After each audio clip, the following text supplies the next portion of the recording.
সিরাতুন নবী সাল্লাল্লাহু আলাইহি ওয়াসাল্লামের মাহফিলে বসার তৌফিক দান করেছেন। এজন্য সবাই আরেকবার দিল থেকে মন থেকে আল্লাহকে দেখানোর জন্য, আল্লাহকে রাজি খুশি করার জন্য করছি আলহামদুলিল্লাহ। আমরা সবাই দুরূদ শরীফ পড়ি, সকলে বলি সাল্লাল্লাহু আলাইহি ওয়াসাল্লাম। আপনারা কেমন আছেন সবাই? আলহামদুলিল্লাহ, আপনাদের দোয়ায় আমিও ভালো আছি। কথাগুলো খুব মনোযোগ সহকারে শুনবেন। আমি সচরাচর তাফসীর ছাড়া অন্য কিছু বলি না বা তেমন একটা বলি না, এবং এখানে কথা হবে দুই প্রকার। এক হবে আমাদের সকলকে নিয়ে, মহিলা পুরুষ সকলকে নিয়ে। আরেকটা বয়ান হবে শুধু পুরুষদেরকে নিয়ে, আর আরেকটা বয়ান হবে শুধু মহিলাদেরকে নিয়ে, যাতে করে সকলের হক সঠিকভাবে আদায় হয়।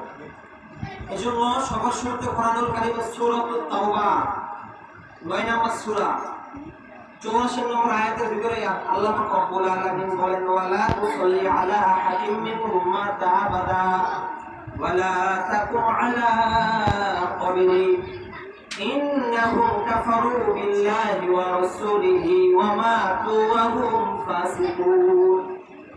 আল্লাহ পাক রব্বুল আলামিন আমাদের নবী জনাব মুহাম্মদ রাসূলুল্লাহ সাল্লাল্লাহু আলাইহি ওয়াসাল্লাম,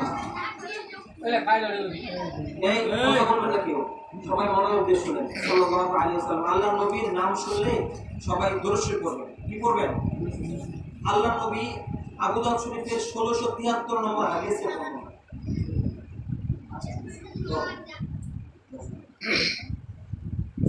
আল্লাহর নবী সাল্লাল্লাহু আলাইহি ওয়াসাল্লামের হাদিস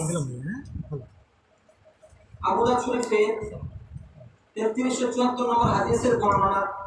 রাসূল আকরাম সাল্লাল্লাহু আলাইহি ওয়াসাল্লামকে জিজ্ঞেস করলেন, ইয়া রাসূলুল্লাহ, ইয়া হাবিবাল্লাহ, আমরা যদি দরুদ শরীফ পড়ি আমাদের লাভ কি হবে?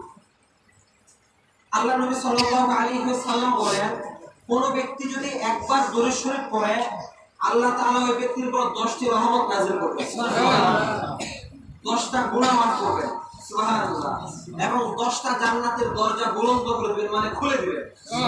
তার মানে একবার দরুদ শরীফ পড়লে 30টা নেকি হয়, অথবা কোন কোন হাদিসে আছে একটা নেকি, একটা হাসানা সমান 10টা, আবার 10টা নেকি হয়, 10টা গুনাহ মাফ হয়, 10টা জান্নাতের দরজা আল্লাহ তাআলা খুলে দিয়ে বলে সুবহানাল্লাহ। এখন আমরা যে কোরআনুল কারীমের তেলাওয়াতগুলো শুনবো, কোরআনের তাফসীর যে শুনবো, কোরআনের ব্যাখ্যা যে শুনবো, আমাদের লাভ আছে কিনা? আমরা সবাই কাকে জিজ্ঞেস করি?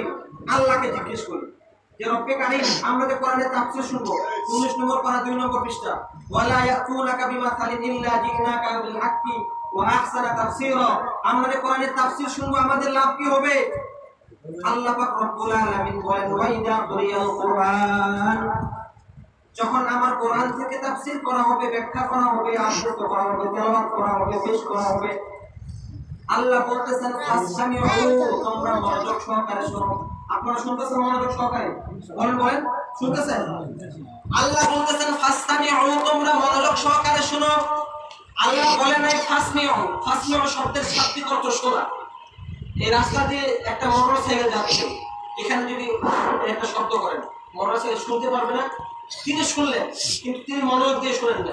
আল্লাহ বলতেছে ফাসসামিউ, তোমরা মনোযোগ দিয়ে শোনো। এরপর বলছে ওয়া আনসিতু, চুপ থাকো। আল্লাহর কোরআন যখন শুনবা মনোযোগ দিয়ে শোনো এবং চুপ থাকো। তখন আমরা আল্লাহর নবীকে বললেন, হে রব্বে কারীম, হে রাসূল, আমরা যদি চুপ থেকে শুনি